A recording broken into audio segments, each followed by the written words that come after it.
I think the most important thing is that Europe is not going to buy any longer as long as Russia is brutalizing Ukraine and as long as there is no real regime change. Many of them are scared and they have no option but stick with Russia. And since they are not that welcome overall in the West these days, if the Cold War between US and China becomes colder and eventually hot war, their dollar assets might be frozen, if not seized.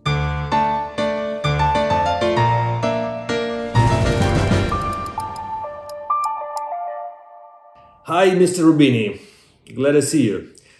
First, I'd like to ask you, when you started your career, your teachers at Harvard University were people like Jeffrey Sachs and Larry Summers, renowned economists, but they are also known as experts who worked for the first Russian liberal government back in the 90s.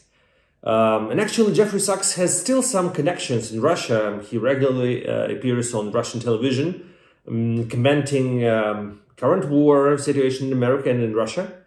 So you probably from them also know a lot about history of Russian economics. So from your own perspective, why hasn't Russia achieved the real democracy, and why hasn't it become the normal open economy, not relying on oil and gas, not open to the whole world? Yeah, it's a complex and important question. I don't think there's a simple and easy answer. First of all, the transition from Soviet and communist rule to something else has been successful in many parts of Central and Eastern Europe, from Poland to Czech Republic, Slovakia, and to other degrees, even Romania, Bulgaria, and so on and so on. Those are many success stories, and many of these countries have joined the European Union, some of them the Eurozone, some of them are members of NATO. Look at the experience of the Baltics. So they were all part of the Soviet bloc, and instead Russia has taken a different course, both economically and politically.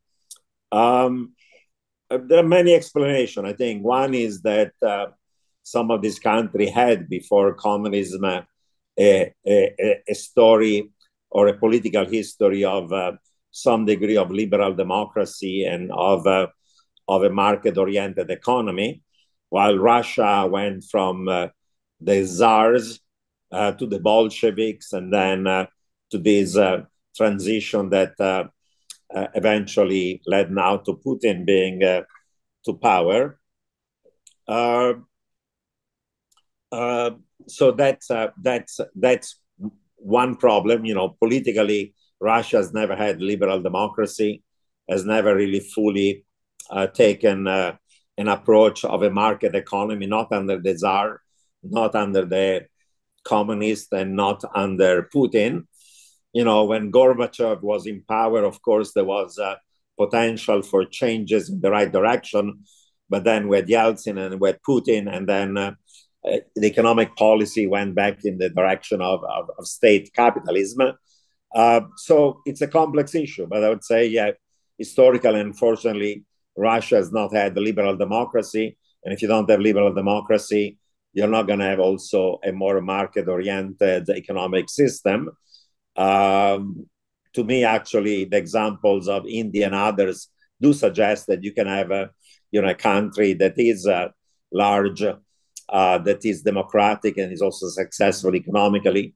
The idea that you need autocracy in Russia or in China is not true at all. And the final thing about Russia is that there is a economic theory that suggests that countries that rely too much on natural resources have both a Dutch disease and a resource curse.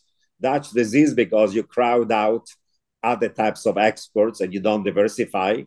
And resource curse because when you rely too much on natural resources, you have rent seeking, you have corruption, and you depend too much on that. Then both your economic and political system becomes weak and corrupt.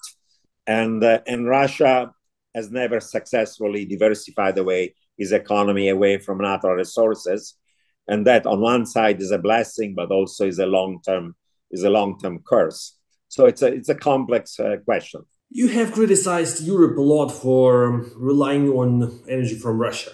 So, what should the West do now to stop Russia from exporting its oil and gas via third parties? Because, yeah, we see that in spite of all the sanctions, Russia is still selling and the West is still buying, not directly, through Turkey, through other parts. So, is the West going to address this issue? Well, there are limits to how much can be done.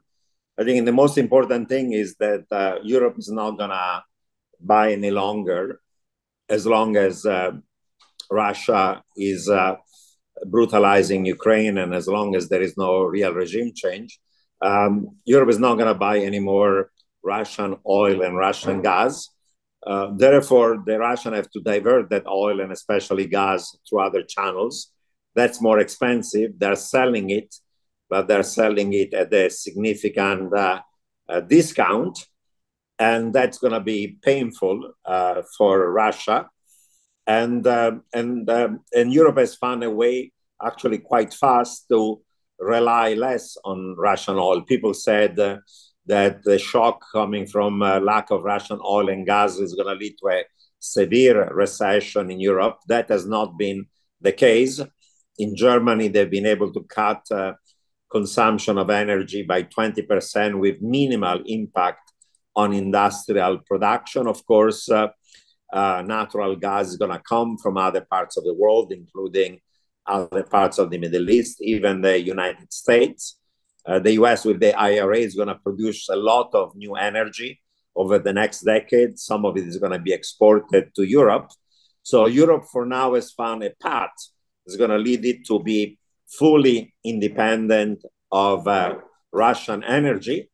And Russia will have to divert this energy to other countries at a cheaper price and with higher cost. So that's not going to be good for Russia. But I don't think there is any way of preventing completely Russia from essentially exporting its energy.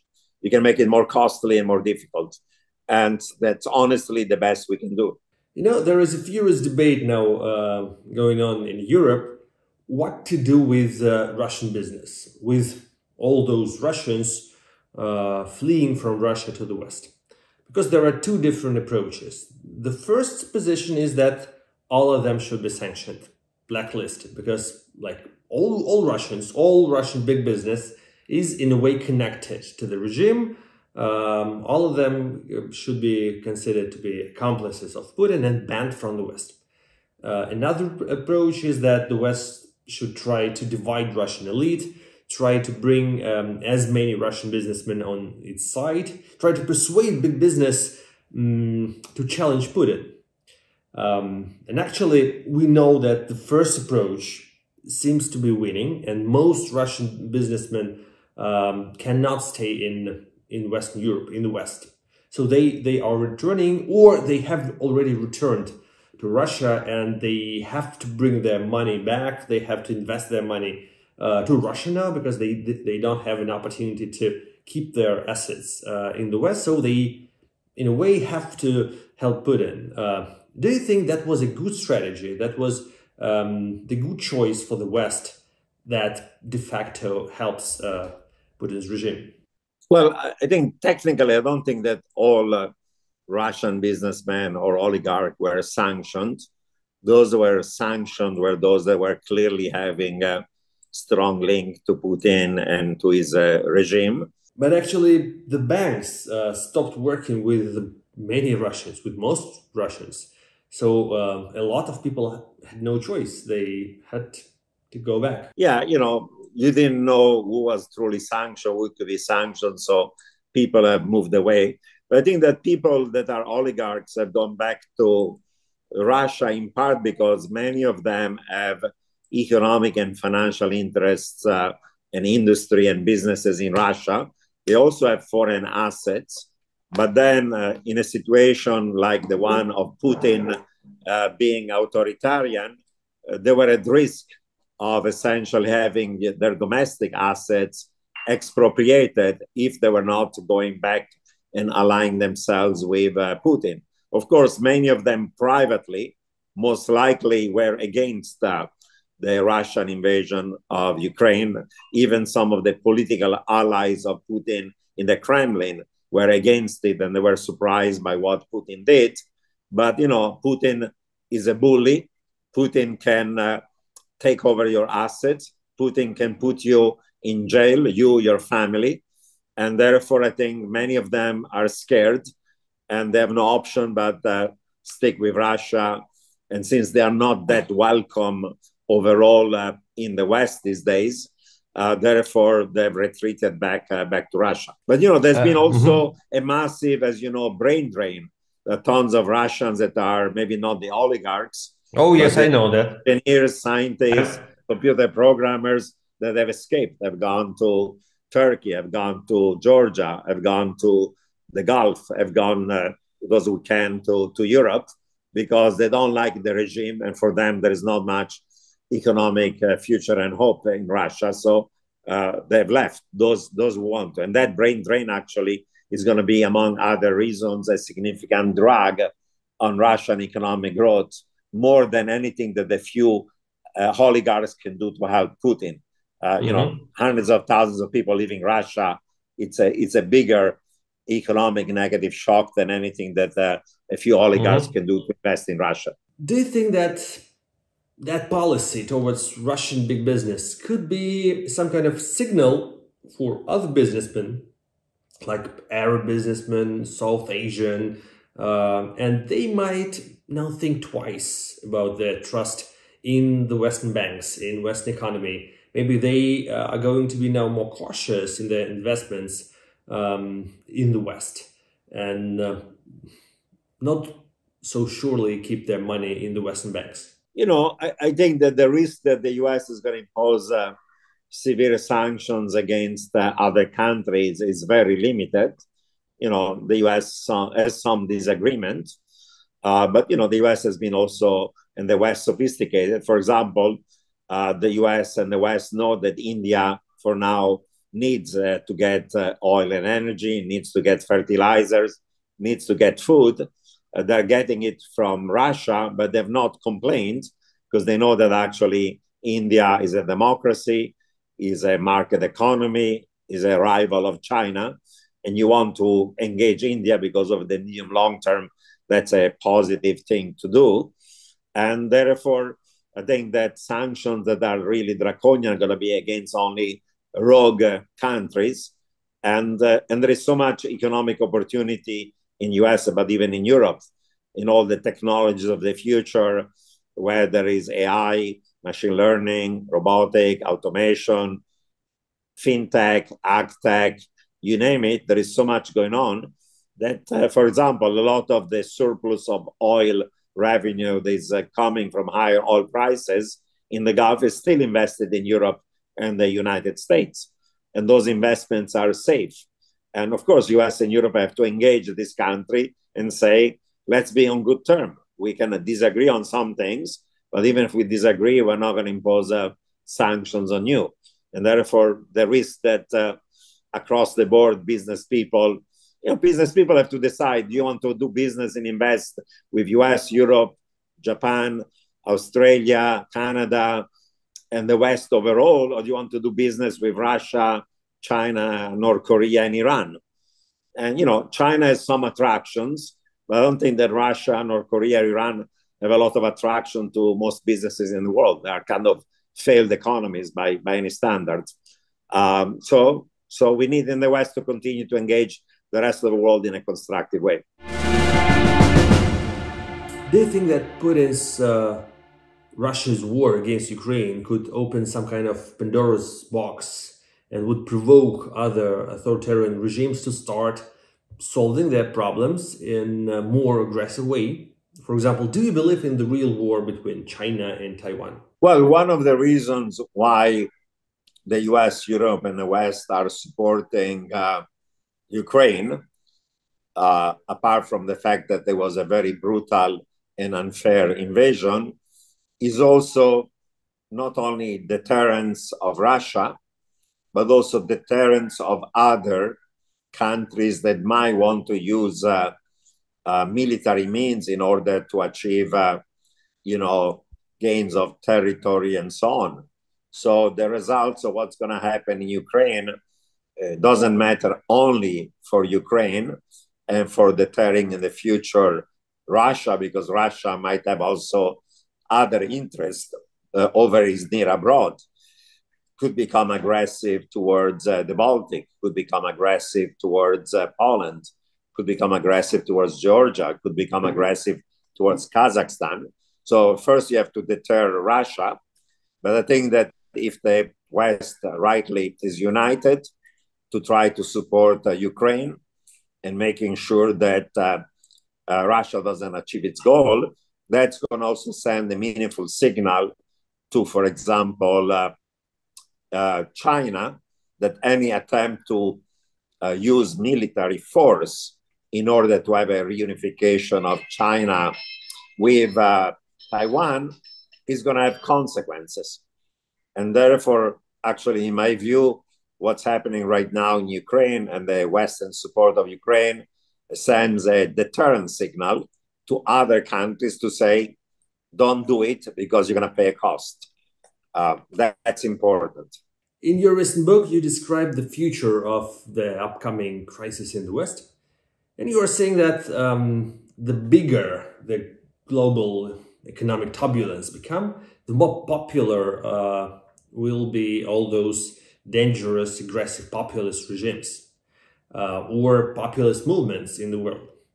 So yes, indeed, we see that a lot of people globally really see that authoritarian regimes seem to be more effective. They are reacting to economic challenges more quickly than democracies.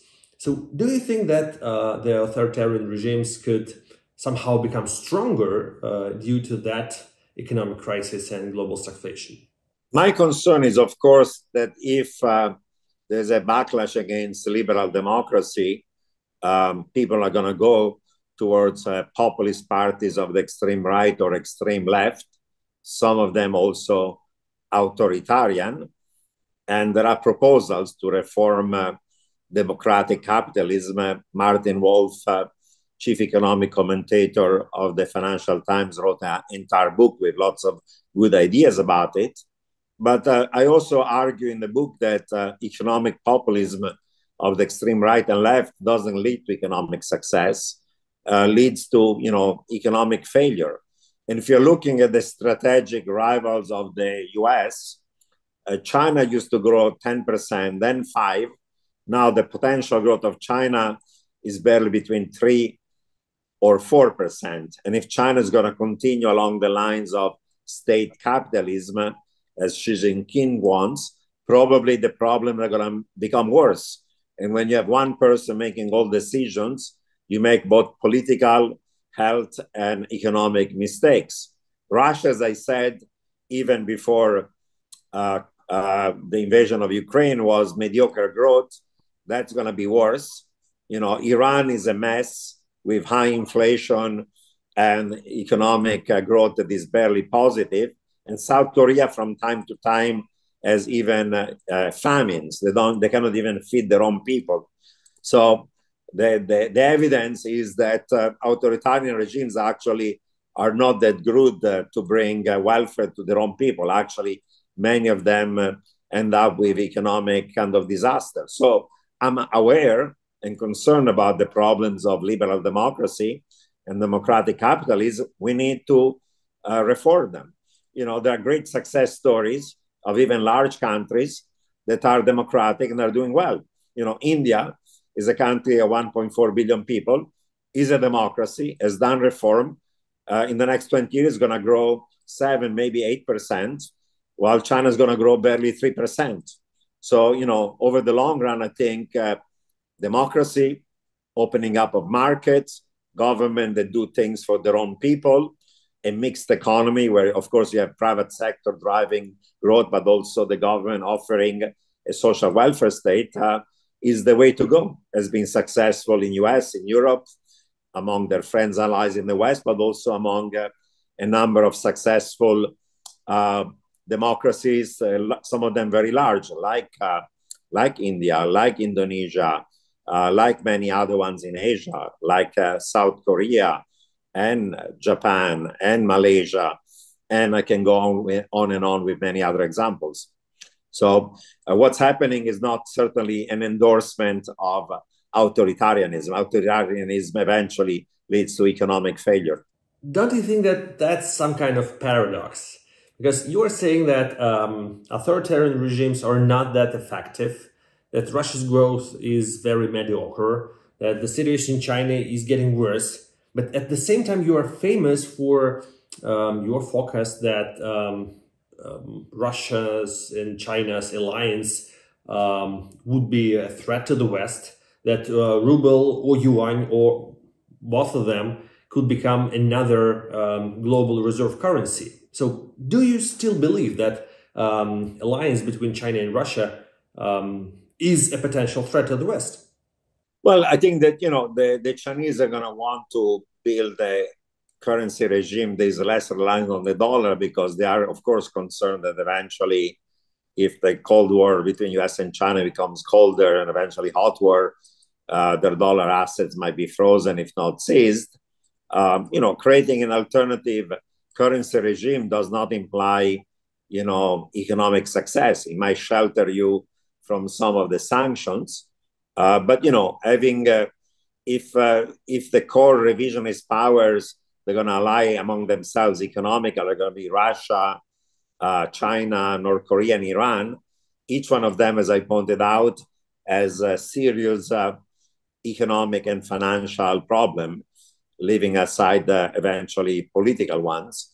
And therefore, I think that the global South, as long as the West is willing to engage the global South with trade, with investment, with opening up, with helping with the green transition, with infrastructure, I think that the West can provide a different model in saying, if you work with us, you're going to be better off than being with the China, Russia, North Koreas, and Irans of the world. Of course, you have to make the case and then not only talk, action, investment, opening up of trade, infrastructure, subsidizing the green transition. You cannot take it for granted, but I think you can make a compelling case that the Western model, reformed, sustainable, inclusive growth, and engaging the global South, gives you a better world than the one that is offered by those rivals of the West. Am I right to say that you don't really believe in BRICS as the economic alliance of the future? Because you say that there is Russia and China on the other side that form an alliance, and like countries like India, Brazil, South Africa are still the loyal allies of the West, and they won't join any adventures of Russia and China and their ideas of the new reserve currency. Well, there was a long hype for a while about the BRICS, but these BRICS are very different economies and also political systems. Three of them are democracies. Two of them, Russia and China, are autocracies. But, the idea that the BRICS are going to take over the world turned out not to be right.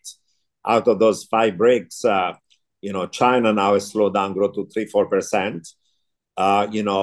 Russia is a mess. I would say potential growth less than 1%.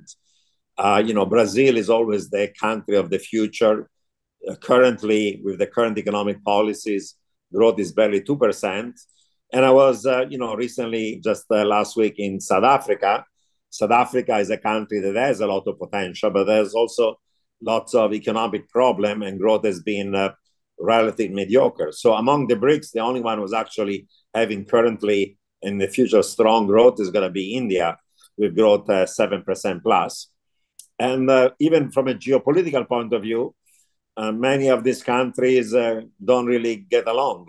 The biggest strategic rival of India is, of course, China, as they have, thousands of miles of borders that are disputes. So I cannot see India and China getting along. And of course, the US and Europe have to engage South Africa and India and Brazil to make sure that they want to be connected and continue to be connected with the West. We cannot take it for granted, but I think we can make a good case. So just, this BRICS is a bit of a mishmash that by itself is very different countries, economically, socially, politically, and geopolitically.